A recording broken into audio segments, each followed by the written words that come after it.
Caro telespectador, muito boa noite. Nosso programa hoje tem como tema o tratamento da calvície.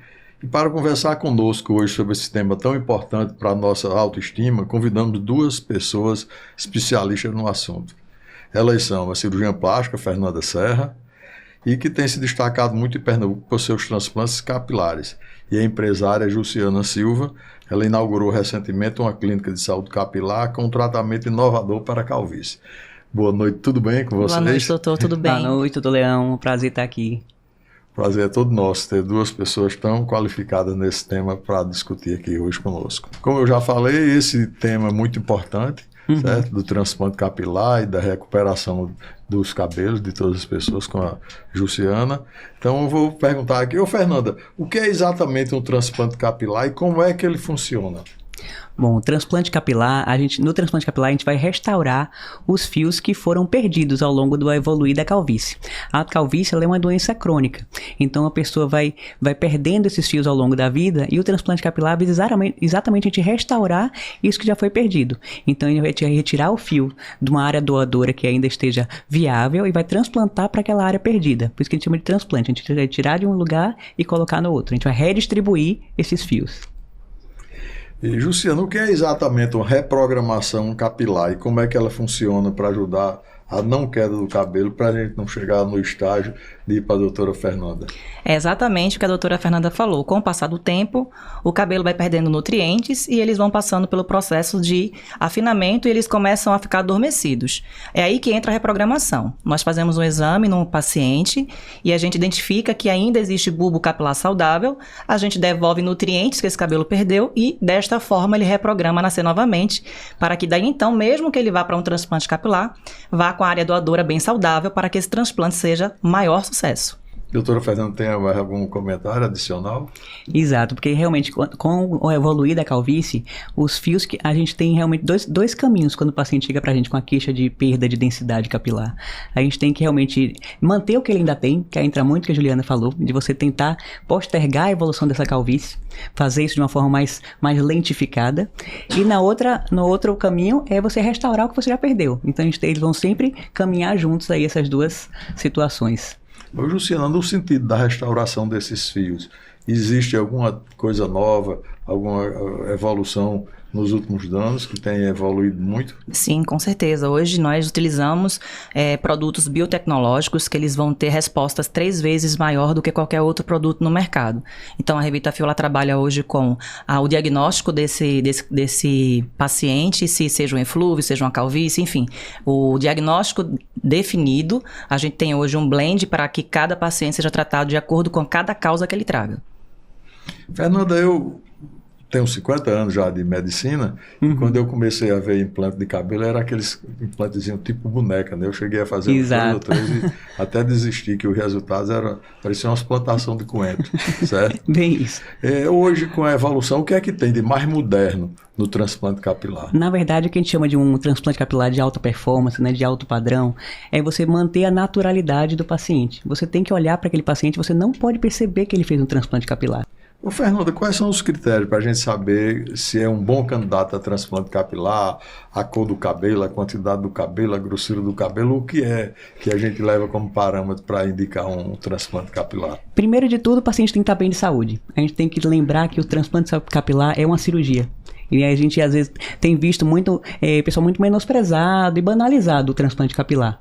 E a gente sabe que é uma cirurgia. Então, o paciente tem que estar bem de saúde, mesmo tendo comorbidades, hipertensão, diabetes, tendo tudo sob controle. A gente tem cirurgia muito segura, a gente faz dessa forma, que a gente faz sempre no padrão hospitalar, a gente faz sempre com acompanhamento anestésico. Então, a gente tem essa possibilidade até para os pacientes que têm alguma comorbidade. Então, a gente consegue dar bastante segurança a esses pacientes. E aí vem a outra questão. Depois que o paciente está bem de saúde, a gente vai ver o que é que ele tem de área doadora, né? Que o transplante, no lugar que a gente retira o fio, muita gente não sabe disso. O lugar que a gente retira o folículo, não vai mais nascer folículo ali. Então você não pode esperar para crescer para fazer outro. Então você vai ter que fazer uma redistribuição desses fios. Então você vai tirar esses folículos, tem que tirar de maneira muito harmônica, tem que fazer uma forma que não apareça. Não, a gente faz caso que 2 semanas depois o paciente já tem a área doadora completamente epilada, voltando os cabelos, você nem percebe que tirou. Então você tem que tirar de maneira harmônica, harmônica, de maneira organizada, uniforme. E a outra parte, além depois do paciente estar saudável, é que o paciente tem que ter de onde tirar esses fios. Ele tem que ter uma área doadora boa, né, para onde a gente vai tirar esses fios para serem colocados. Então, isso a gente consegue ver no exame físico, a gente vai ver o tipo de fio, a espessura do fio, o que é que ele tem que a gente ofertar naquela cirurgia. Casos mais avançados de calvície, uma calvície grau 6, calvície grau 7, você tem possibilidade de ainda fazer transplante tirando fios de outras regiões, como região da barba, região do peitoral. Então a gente tem, mesmo nesses casos mais avançados, de onde tirar esses fios de cabelo. Ô, Jussiana, de acordo com o que a doutora Fernanda falou, esse cabelo que é reimplantado, lógico que tem a mesma tendência de cair como não tinha antes, certo? O que é que a gente faz para manter esse cabelo sem a queda e também para poder revitalizar a área que foi doadora? Você tem algum tratamento especial para isso? Sim, o cabelo ele é a resposta da nossa saúde, né? Geralmente, quando o corpo começa a perder nutrientes, o primeiro local que ele entende que ele pode diminuir essa quantidade de nutrientes é cabelo e unha. Por isso que a gente, às vezes, está com aquela unha um pouquinho fraca, esse cabelo vai caindo. As mulheres, muitas vezes, passam pelo eflúvio, que é aquela...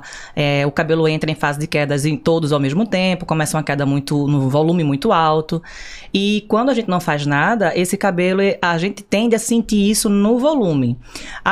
Os tratamentos capilares hoje, que hoje nós trazemos, que é a reprogramação capilar, nós vamos devolver densidade, nutriente, brilho e fortalecimento. Então esse cabelo ele vai vir muito mais forte, nutrido, com as vitaminas que ele precisa ter, de uma forma que nós vamos colocar implantadas no couro cabeludo e também tem uso oral. Porque, como a doutora falou, a gente começa de dentro para fora, né? Então a resposta do cabelo já é uma deficiência do corpo. Ô, Fernanda, e o uso de laser, essas coisas, serve para quê? Diz que serve para manter o cabelo. Eu vou deixar a Luciana responder essa pergunta. A parte de estética do cabelo. Melhora a circulação, como é que é isso? A fotomodulação hoje é o que nós temos de mais moderno para acelerar ainda mais toda a programação desse cabelo. Então, após a gente colocar os produtos biotecnológicos que já tem uma resposta muito boa para esse cabelo receber esse nutriente e ter uma resposta mais rápida, quando a gente entra com os lasers, a gente vê que o paciente, ele tem uma resposta fantástica, muito mais rápida. Esse cabelo ele começa a ficar forte em poucas sessões, o que antigamente a gente conseguia ver uma terapia, as pessoas vendiam para você começar a ver resultado com 3 meses. Hoje a nossa clínica a gente consegue ter resultados a partir dos primeiros 15 dias. Então a fotomodulação ajuda demais para que esse cabelo volte aí a aparecer novamente e a surgir novamente muito forte. Alguma coisa a acrescentar? A gente usa o laser infravermelho no pós-operatório muito, para poder realmente a gente aumentar a vascularização e aumentar a oxigenação desses novos fios. Então a gente tem como fazer isso no pós-operatório. Isso diminui a reação inflamatória e você tem uma recuperação mais rápida acelerada dessa cirurgia. Fernando, quais são os tipos de técnicas de transplante capilar disponíveis e qual a mais indicada?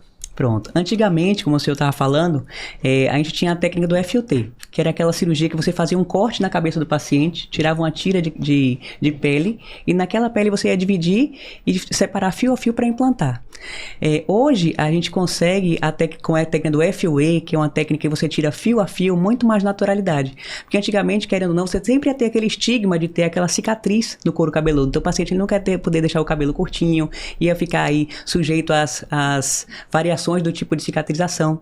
E com a técnica fio a fio, o FUE, você tira um por um e vai implantar um por um. Então as cicatrizes são praticamente pontiformes, então elas não são visíveis como antigamente.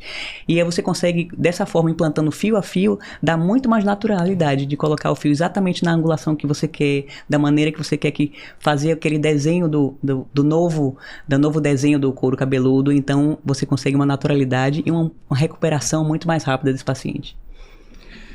Vamos para um breve intervalo, mas logo depois voltaremos com o nosso programa de Medicina Estética.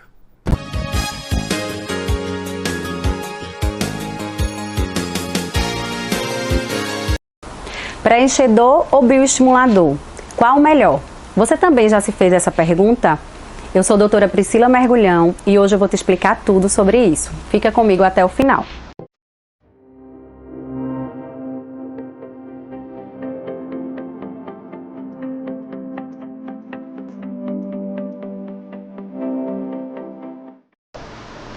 Hoje eu vou falar sobre a complexidade do envelhecimento e a importância de associar procedimentos. Então, assim, no consultório, frequentemente, meus pacientes me perguntam: doutora, eu faço botox ou preenchimento? eu faço bioestimulador ou bioregenerador celular. E aí o que é que eu tento explicar para eles? Eu tento fazer com que eles entendam que o processo de envelhecimento é complexo e que a nossa face ela possui várias camadas e que todas essas camadas sofrem com o processo de envelhecimento. Então, assim, não há um único procedimento que trate todas essas camadas da face. Então, qual seria a melhor opção? A melhor opção é a associação de procedimentos. Então, a partir de uma avaliação da face, a gente monta um plano de tratamento para alcançar objetivos e, de acordo com o nosso objetivo, a gente seleciona quais procedimentos a gente vai fazer. Então, fica a pergunta, certo? Eu já sei que associar procedimentos é a melhor opção, mas por onde começar? E aí a gente começa sempre por onde mais incomoda o paciente. Então a gente busca minimizar a queixa principal do paciente. A partir daquela escuta qualificada na avaliação, a gente monta um caminho que a gente vai percorrer até chegar ao resultado. Então, se você quer começar a gerenciar seu processo de envelhecimento, comece pela harmonização facial. E para mais informações sobre a harmonização facial, me siga nas redes sociais, @doutora Priscila Mergulhão.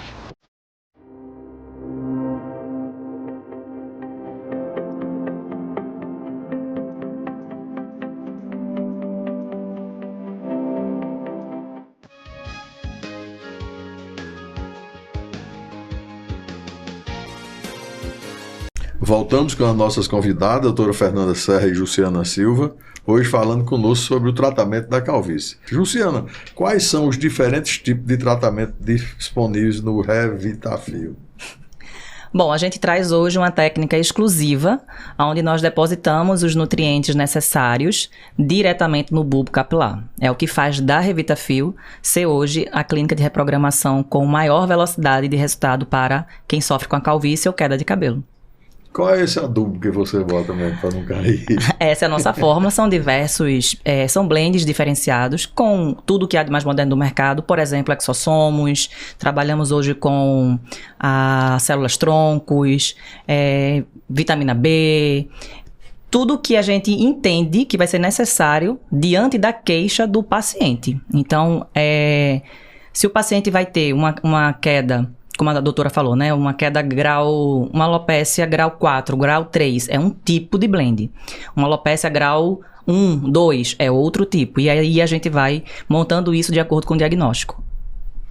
O Fernando, tem uma técnica de microagulhamento também para não cair muito o cabelo. Isso é usado ainda? Na verdade, o microagulhamento ele vai estimular o crescimento desses fios, né? É uma das coisas, é um dos adjuvantes que a gente usa no transplante capilar, nessa parte de terapias complementares, no transplante e no cuidado da queda de cabelo e das alopécias. É importante a gente saber que existem vários tipos de alopécias e elas precisam de um diagnóstico correto. Então, muitas vezes você precisa fazer uma tricoscopia, você precisa até colher uma história clínica desse paciente mesmo, para saber qual que é o tipo e fazer um tratamento direcionado para aquela causa. Então, existem medicações orais, medicações mesmo que a gente faz para calvície, que são, hoje em dia, o nosso ponto alto do tratamento de calvície, com medicação oral, a gente tem resultados, assim, incríveis. E esses pacientes precisam ser acompanhados, porque eles estão tomando medicação. Então, a gente tem que pensar que as calvícies são doenças. São doenças, então elas precisam ser acompanhadas a toda a sua evolução como tal. O Fernando, quanto tempo se leva para ver os resultados do transplante capilar? O resultado do transplante capilar, a logística do transplante é a seguinte: você vai transplantar aqueles fios, aí depois de cerca ali de 3 a 4 semanas, até 5 semanas, você vai perder todos aqueles fios transplantados. Eles que é a fase do patinho feio, que você coloca, ele começa a se enxergar com aquele novo cabelo, aí depois todos esses fios transplantados eles vão cair. Porque o que importa pra gente é o folículo que ficou lá dentro. E esse folículo, ele vai começar a crescer a partir ali do 3º para 4º mês. Então, com 6 meses, você já tem noção do resultado do transplante capilar. Mas ele vai continuar aumentando a densidade, aumentando a qualidade desses fios até 1 ano. Então, o resultado do transplante capilar, você consegue ver após 1 ano. Até lá, ele pode melhorar bastante. Ele vai ganhando, exatamente com essa questão das terapias, dessas medicações, a gente consegue incrementar ainda mais esse resultado. Em termos de número de folículos, qual seria assim o número máximo para se fazer um transplante? Então, não tem, hoje em dia a gente se apega muito a essa questão do marketing, do número de folículos, do número de fios, e o que a gente tem que saber é que a gente tem que fazer um transplante muito direcionado para cada paciente. A gente tem que ver o que é que ele pode oferecer e como que a gente vai distribuir aqueles fios para que dê o maior o maior impacto visual naquele paciente. Então, por exemplo, um paciente que tem fios muito finos, ele vai precisar de mais folículos para dar densidade do que um paciente que tem no cabelo crespo. Então, você tem que fazer ali, você tem que realmente fazer uma programação cirúrgica de acordo com cada caso. Você vai tentar dar o máximo do possível naquela cirurgia para aquele paciente, sempre pensando que a calvície, como eu disse, como eu digo sempre, ela é uma doença crônica. Você tem que pensar como aquilo que vai evoluir. Então, até na maneira de você implantar, de você transplantar esses fios, você tem que pensar de como é que esse paciente vai evoluir. O que acontece? Às vezes você vai transplantar, por exemplo, aqui a área do recesso temporal, e essa calvície depois dele vai evoluir dessa forma para cima, e você vai ficar só com aquela parte transplantada aqui. Porque os fios que a gente transplanta, a gente retira ele de uma área geneticamente protegida. Então, os fios os que são transplantados, eles vão ficar, eles não sofrem tanto a ação hormonal como a dos outros fios. Então, você tem que pensar nessa evolução a longo prazo. A gente tem aquela coisa muito imediata, botei não sei quantos folículos, não sei quantos fios, e não está pensando que daqui a 20 anos ele está com outro cabelo. Ele vai ficar com aqueles fiozinhos soltos ali onde você colocou e a calvície dele evoluindo. Então, tudo isso entra no transplante de alta performance, de alta qualidade. Ô, Juciano, uma coisa muito comum hoje é a calvície mulher, né? E o tratamento para esse tipo de pessoas, no caso, o sexo feminino, é o mesmo que é para o masculino?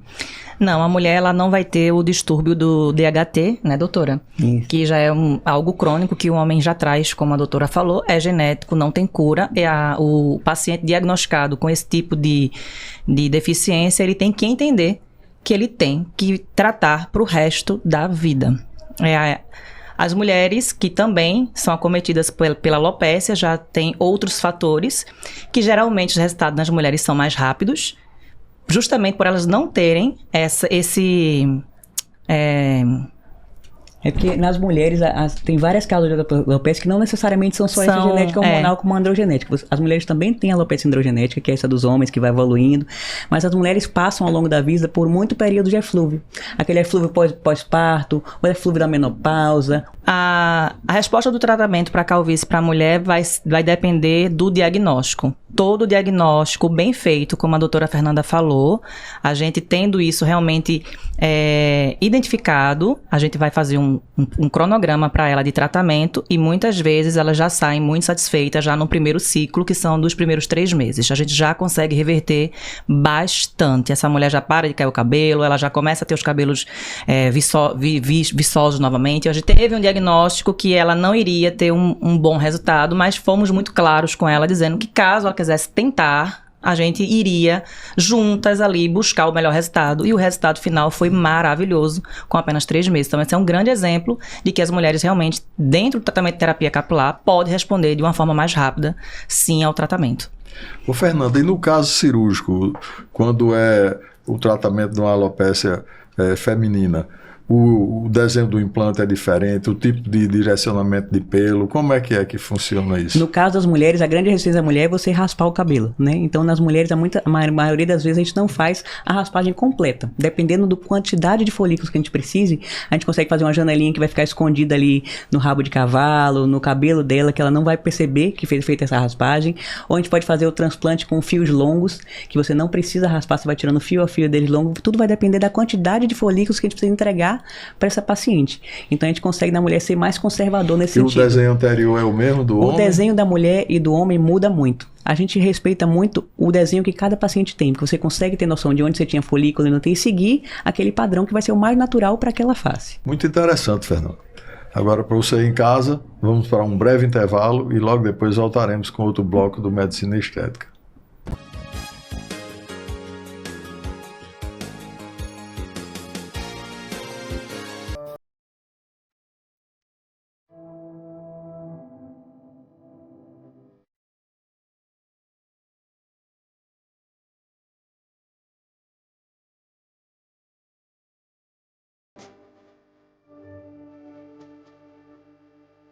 Roberto passou por aqui, tá? Sim, Viu seus exames, tudo certinho, tudo direitinho. Alguma dúvida você tem? Só o tempo, quanto tempo vai durar a cirurgia? O tempo que vai durar é em torno de uns 40 minutos, mas a gente normalmente em cirurgia não cronometra o tempo não. O importante é a cirurgia ficar boa. Às vezes não adianta de nada eu ganhar 10 minutos, 15 minutos da cirurgia e o resultado não ficar bom, entendeu? Estou um pouco nervosa. Mas não fique nervosa não, que daqui a pouco vai passar tudinho, você vai aqui de volta, tá tudo certinho. Você da tardezinha já vai embora para casa, tá bem para noite. Sai hoje ainda, viu? Ok? Daqui a pouco o menino vem pegar você na marca para ir pro box cirúrgico. Lá a gente vai fazer sua cirurgia. Ok?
Tudo bem, Lani?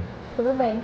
Agora que a gente já viu o passo a passo da cirurgia de Lani, vamos conversar com ela a respeito de como é que foi todo esse processo, desde o pré-operatório ao transoperatório e agora como é que você encarou isso aí tudinho. Tudo bem. Realmente, eu não estava esperando no momento. Foi uma surpresa quando você veio falar comigo e a gente combinou tudo. Então, assim, era um sonho. Era um sonho que eu tinha, porque realmente, depois da minha amamentação, eu fiquei sem peito nenhum. E, assim, era um sonho realmente. Você agora já está com o recém-operado ainda, mas eu já libero você para dirigir, entendeu? Isso que eu ia perguntar, para voltar à atividade física. Pode voltar à atividade física, entendeu? Já está quase um mês de cirurgia, eu já libero você. Ótimo. Certo? Tá bom. Aí você já está livre para fazer isso. Eu só não libero ainda para você levar sol de praia. Certo. São 60 dias. E também a alimentação. Algumas pessoas não têm problema nenhum, mas Sim. outras, às vezes como come alguma proteína estranha, tipo crustáceo, carne de porco, pode ter exacerbar um processo inflamatório, entendeu? Certo. Tá tranquilo. Então você está liberado agora e é vida que segue. Então, doutor Leão, aproveitando que estamos aqui, queria muito agradecer a você e toda a sua equipe, que foi maravilhosa, e dizer que eu estou muito satisfeita com o meu resultado. Muito obrigada. O resultado ficou realmente bom, foi uma cirurgia sem nenhum problema, aconteceu tudo dentro do figurino, certo? Não lhe incomodou em nada, nem dor, nada. Então, foi tudo como estava previsto. Qualquer pessoa que queira também fazer essa mesma cirurgia dela, ou então alguma cirurgia dentro da cirurgia plástica, pode me procurar aqui, por esse telefone aqui abaixo.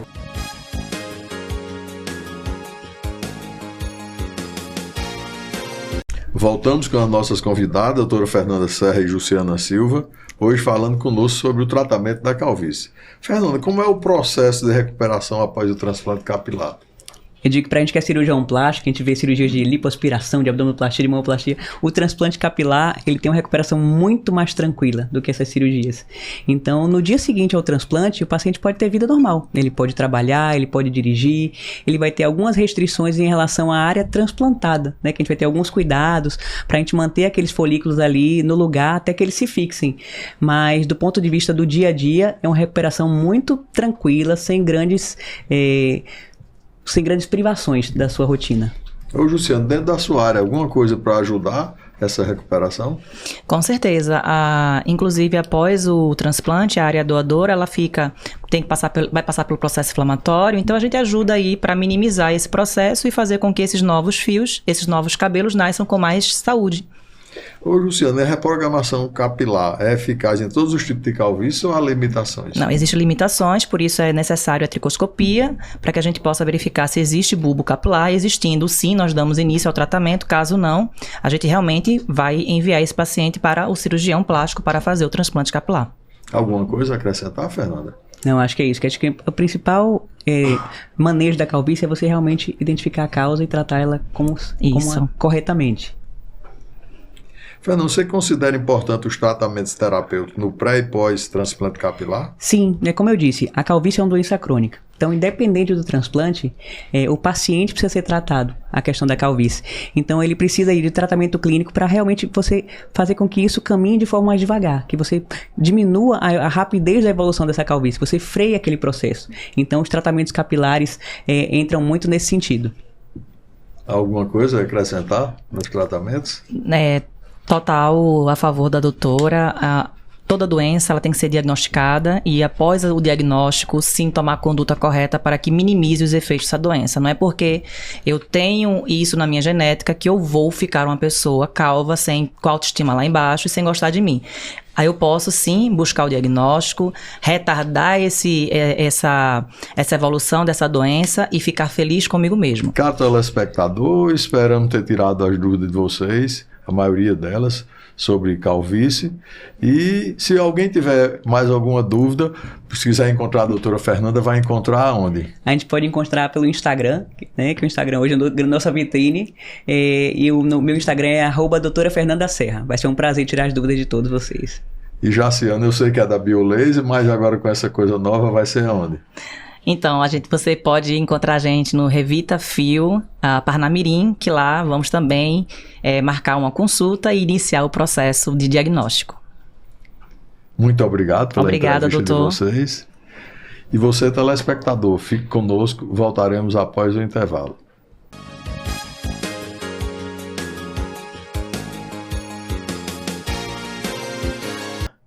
Hoje eu tenho o prazer de estrear o novo quadro deste programa, é o Falando de Cirurgia da Coluna, comigo, Dr. Cláudio Falcão. Então fique comigo até o final.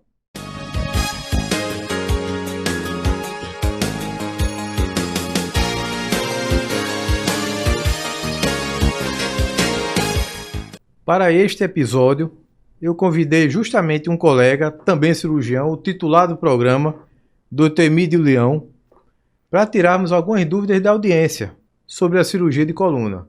Vamos lá, doutor? Vamos lá, Cláudio. É um prazer tê-lo aqui conosco. Agora estou como convidado seu.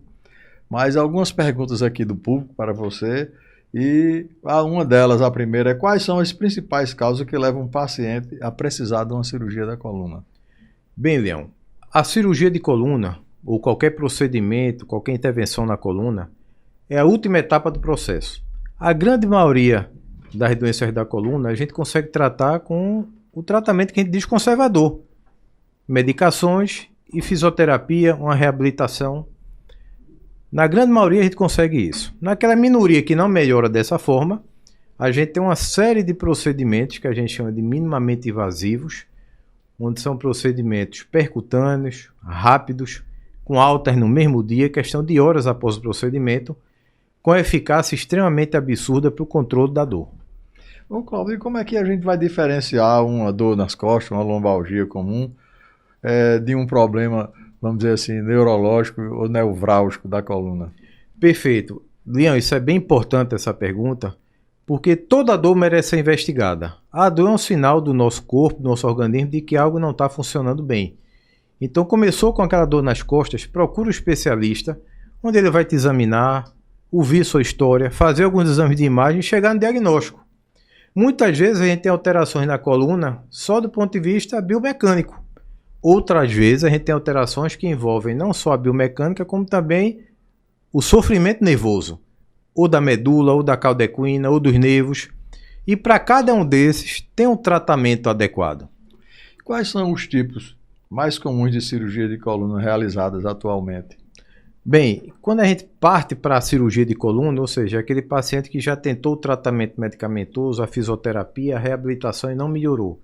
Então a gente tem uma série de procedimentos minimamente invasivos, como as infiltrações na coluna, as dissectomias percutâneas, quer dizer, retirada de parte do disco da coluna via percutânea, e as cirurgias endoscópicas da coluna, que são cirurgias que a gente faz com incisão de 1 centímetro, onde a gente opera por vídeo, e ali a gente faz descompressão de estruturas nervosas, coloca cálcios na coluna.